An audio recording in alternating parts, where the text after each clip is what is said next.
এরা জনবিরোধী একটি গোষ্ঠী। মমতা বন্দ্যোপাধ্যায় মাথার রক্ত ঝরিয়ে এই দল করেছিলেন, আর তার ভাইপো একটা তোলাবাজ ব্যবসায়িক, তার যে উদ্ধতা, সে লাট সাহেবের যেন লাট সাহেব আর সব চাকর বাকর। তার এই ব্যবহারের জন্য এই দল একেবারে শেষ হয়ে যাবে, থাকবে না। আমি তো আগে এসছি, আর এখন যারা রানিং এমএলএ, যারা পদে আছে এমপি, এরা পর্যন্ত তীব্র প্রতিবাদ করছে ওই তোলাবাজটার বিরুদ্ধে। দলটা শেষ হয়ে গেল। আপনি তো তৃণমূলের বিধায়ক ছিলেন, অভিষেক বন্দ্যোপাধ্যায় আপনাদের দলের নেতা ছিল, কি দেখেছেন, কি তার চাহিদা ছিল? একটাই, পয়সা। মিথ্যা ভাবে, যে কোনো ভাবে অসৎ উপায়ে তাকে যারা তোলাবাজির মাধ্যম দিয়ে তাকে যারা পয়সা দিতে পেরেছে, তার কাছে তারাই নেতা ছিল। আমরা নেতা ছিলাম না, মানে আমরা তাদের কোনো নেতৃত্বে পর্যায়ে পড়তাম না। তার কারণ তোলাবাজি ছাড়া, পয়সা ছাড়া অভিষেক বন্দ্যোপাধ্যায় আর কিচ্ছু চেনেননি। তার মানে জবাব, তার প্রমাণ আপনারা প্রত্যেক দিন পাচ্ছেন। এত সম্পত্তি পেল কোথা থেকে? কোথা থেকে এলো এত সম্পত্তি?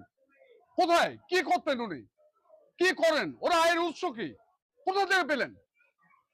এই বাংলার মানুষের মুখের রক্ত একদল তোলাবাজের মাধ্যমে পাহাড় পরিমাণ অর্থ জোগাড় করেছেন অভিষেক বন্দ্যোপাধ্যায়।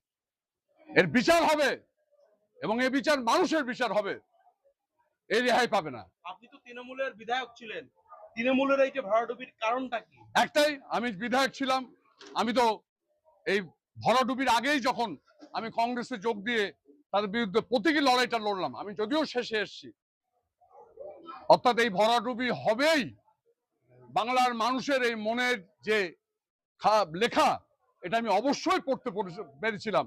তার কারণ আমি তৃণমূল দলে এমএলএ হওয়ার পরে 23 সালের পর যে অত্যাচার, যে ভাবে পঞ্চায়েতকে দখল, লুট, তোলাবাজি, টিকিট বিক্রি, সার্টিফিকেট কেড়ে নেওয়া এবং মানুষের অধিকার, কথা বলার অধিকার কেড়ে নেওয়া, সেদিন থেকে আমি বুঝেছিলাম যে দল থাকবে না। এই ভাইপোর নেতৃত্বে এ দল উঠে যাবেই। সেদিন আমি সিদ্ধান্ত